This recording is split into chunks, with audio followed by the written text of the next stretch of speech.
애초에 이제 태어나길 44년 11월 달에 11월 16일 매정 때 이렇게 태어났어요. 그래서 9살에 학교를 들어갔는데 호적이 없을 정도 해서 5살로 해서 47년으로 3살 낮춰가지고 이렇게 실려서 학교를 들어가게 됐고, 우리 어머니가 학교 들어가기 전 49년도에 내가 5살 때 돌아가셨어요. 돌아가셔가지고 새엄마를 바로 얻어가지고 거기서 이제 7남매를 낳고, 우리 어머니는 4남매를 낳고 돌아가시고, 우리 새엄마는 7명을 낳아서 11남매입니다. 대가족이 됐고, 그로 인해서 나는 살면서 이 세계에서, 이 지구상에서 제일 그 정신적인 고통과 스름이라고 하죠. 스름을 받고 자랐습니다. 그래서 겨우 대전 누나가 사시는데 큰 누나네 집에서 학교를 다니다시피 해가지고 고등학교를 겨우 졸업하고 집에 와서 있다가 군대도 또 늦게 갔어요. 군대를 언제 갔느냐면 69년도에 그 12월경에 군대를 가가지고 70년도에 파월이 됐습니다. 월남에 가서 8월달인가 7월달인가 월남을 가서 귀국을 14개월 하고서 71년 10월 8일 날 귀국을 했고, 72년도 군대 생활은 이제 가자마자 바로 훈련 받고서 병창학교 나오고서 갔다가 바로 군대를 월남을 갔기 때문에 갔다 온 데도 근 1년 가까이 남았어요. 그래가지고 이제 군대 생활을 거기서 이제 다시 1년을 하고서 11월 달에 72년 11월 17일에 만기 제대를 했는데요. 월남에 갔을 때는 14선 부대로 왔습니다. 10월 8일 날 70년도에 8월 달에 월남 가서 14선 부대를 갔는데, 근무를 14개월 하는 동안에 낮에는 행정을 보고 저녁에는 보초 서는 것이 주 업무입니다. 무슨 부대를 가든지 군대는 보초 서는 게 문제인데, 밤새워서 보초를 쓸 때는 거기에 긴장돼서 있고, 그것이 밤새도록 쓰는 것이 아니고 교대로 하는데, 그래도 밤에 서면 이제 잠을 설치고 이렇게 하고, 만약에 그것이 매일 밤에 쓰는 것이 아닙니다. 어떻게 하다가 밤에 안 걸릴 때가 있어요. 보초를. 그럴 때는 이제 근무하고 나와서는 술도 이제 언제 죽을지 모르니까 술도 많이 먹고, 그것이 술 먹기 시작이 왜 술을 먹었냐면, 가서 근무할 때 벤침에 갔을 때는 조용하다가 한두 달이 됐는데 어제 폭격을 받았어요. 우리가 베트공이 들어오는 말에 난리가 한번 났었습니다. 그때부터 이제 긴장이 돼가지고 우리도 죽을 수 있다, 그런 것이기에 항상 긴장 속에서 살았고, 파병이 됐을 때 M16이라는 총을 16기가 나온 걸 우리가 받은 것이 아니고, 가니까 칼빈총 한 대를 지급을 받았습니다. 거기에 있던 거 갖고 혼자 폭격을 맞으면 혼자 죽으라고 그랬는가는 몰라도 한 채 조그맣게 집을 져서 한 채에 한 사람씩 근무했습니다. 행정요원들은 한 집에 한 막사에 하나씩, 다낭이라는 데인데 전투지역이라는 건지 몰라도 항상 총소리가 끊이지 않았고 한 막사에 하나씩만 행정요원들이 근무를 했어요. 그래서 근무하는 데는 여럿이 모여서 낮에 근무를 하고 저녁에는 보초 쓰고 낮에는 그 행정을 보고, 이런 식으로 쭉 생활을 하다가 이제 맨 처음에는 거기에 좋은 점은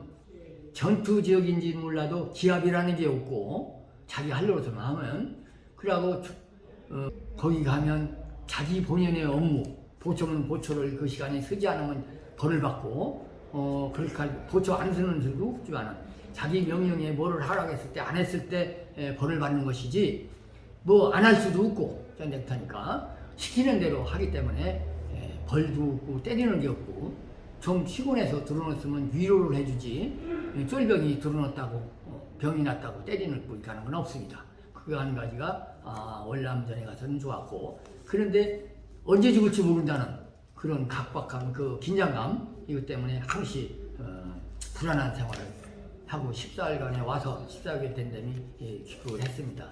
귀국을 해서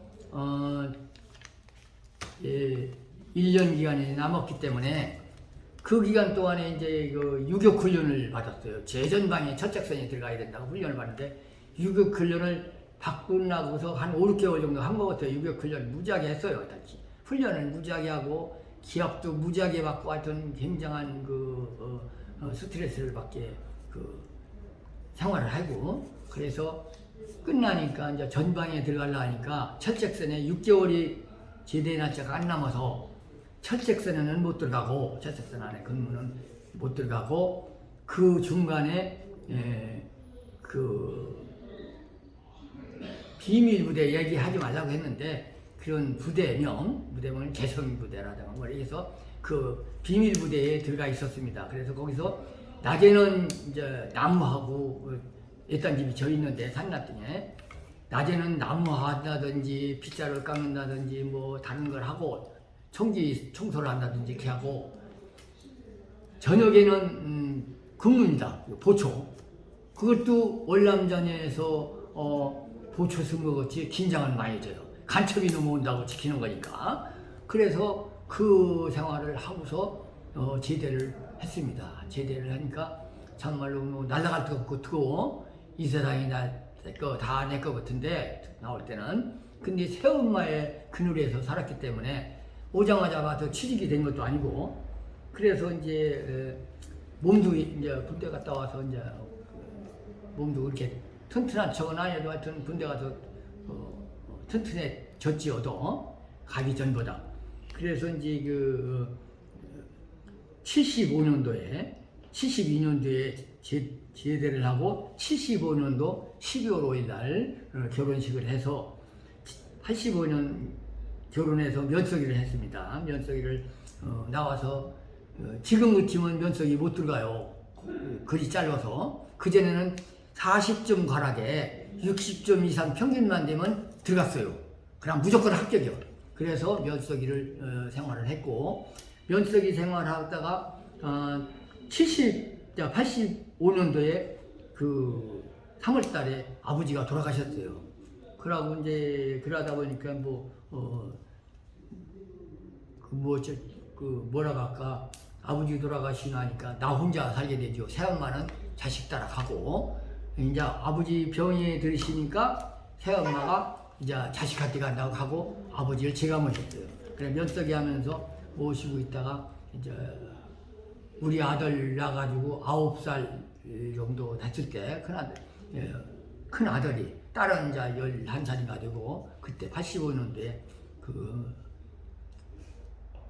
아버지가 돌아가시고 그래 호주가 된 거죠. 혼자 살게 됐고 식구들하고 같이 살고 아버지는 저승을 보내시고 이렇게 살게 됐고 그래 이제 그렇게 하다가 면석이 생활을 하다가 2000년도 3월 달에 명퇴를 했습니다. 김대중 대통령이 있을 때 명퇴금을 줬어요. 그래 이제 생활 수준이 어식하고 해서 애들은 이제 대학 졸업하고 집을 사줘야 되었고 취직해 있는데 그래서 2000년도에 퇴직을 해서 파남동에 집 17평짜리 집을 사서 아들 살림을 내고 이렇게 하는 위해서 2000년도에 퇴직을 했습니다. 하고서 2005년도에 마을일을 봤어요. 또 마을일 보서 나는 신조가 그렇습니다. 내가 내 돈 아니면 쓰지 않는다 해서 20만 원을 줬어요. 그때. 그래서 10만 원 못해 30만 원씩 마을에 쓰면서 9년 정도 하고서 이장직을 이제 그만두고 지금까지 살고 있는데 현재도 군소면에서 게이트볼 하고 군소면 공무원 분에 공무원 그러고 제역 동문회 옥천에 있습니다. 그 회장직을 맡고 있고 제옥 동문회 제전상고 동문회 그 옥천군 제전상고 동문회 회장 그렇게 3가지 회장을 맡고 있습니다. 게이트볼 회장, 행정동무회장, 제옥동문회 회장을 맡고 있고 하천감시단 옥천군 대표를 하고 있습니다. 그래서 하천활동, 정화활동을 열심히 하고 있고 정화활동에 엊그제도 했습니다마는 분회 임원회를 7개씩은 모여서 했습니다마는 우리가 하는데 돈을 받지 않고 봉사로 해요. 그래서 한 달 기름값이라 3만 원 주는데 우리는 3만 원도 안 붙였으면 좋겠어요. 그래야 완전 봉사라 소리를 듣는데 그걸 받기 때문에 그래서 그런 얘기도 많이 모여서 하고 했습니다. 그리고 현재 옥천군 월남 참전자의 지회장을 옥천군 지회장을 맡고 있는데요. 나는 이렇게 지금 와서 생각해 보면 나이 80까지 그 태어나서 죽을까봐 호적에도 안 실리고 몇 번 죽었다 깨나고 해서 밀쳐놓고 이러한 적이 있다고 하는데 그러고 살면서도 가히 몸이 튼튼하지 않아서 매일 학교를 거르다 안 가다시피 이렇게 한 적 동문학기 때는 그렇게 했는데 지금까지 80까지 또 살고 또 그 약한 몸으로 공무원으로 타면서도 모범 공무원이라 소리를 들 정도로 시키는 데 갖고 주민들을 위해서 노력을 했고 이장을 보면서도 아주 잘하는 이장으로 해서 했고 뭐든지 국가에서 시키는 일에 대해서는 한가도 거르지 않고 살았는데 그래서 나는 다른 사람이 뭐라고 해도 나는 국가의 충신이다. 높게 됐으면 충신이라고 했을 거예요. 그러니까 일단 국민이기 때문에 국민으로서 국가에 충성을 다했다 하는 자부심은 가지고 있습니다. 그러면서 월남 참전자로서 한 가지 부탁 말씀 드릴 것은 건의하고 싶은 얘기는 전쟁터에 가서 그 긴장된 생활을 해서 1년 이상 이렇게 근무하다 왔고 그거 돈으로 인해서 돈 받은 걸 경제 발전을 일으켜서 대한민국이 이렇게 잘 살게 됐고 앞으로도 더 잘 살아야 되겠지만 더 잘 살게 되기를 원하지만 잘 살게 됐으면 최소한도 생계비 가족분들은 아들 딸들한테 이제 얘기하고 싶은 얘기는요. 하여튼 뭐 자식들이 우리 자식들 아버지가 돈이 많아서 호강은 못 시켰지만 그래도 나름대로 착하게 길렀다고 생각을 하는데 앞으로 뭐 사회에서 손가락 받는 사람이 되지 않고 열심히 잘 살고 자기 후손 손자 거기에도 그런 교육을 잘 시켜서 이렇게 해주시기 바라고 우리 아버지 너들 할아버지 신조가 지푸라기 하나도 남것 탐내지 마라 이게 있었어요. 그렇기 때문에 절대 남것 탐내지 말고 내가 벌어서 내가 살고 이웃을 도와주는 그러한 생활을 했으면 좋겠습니다.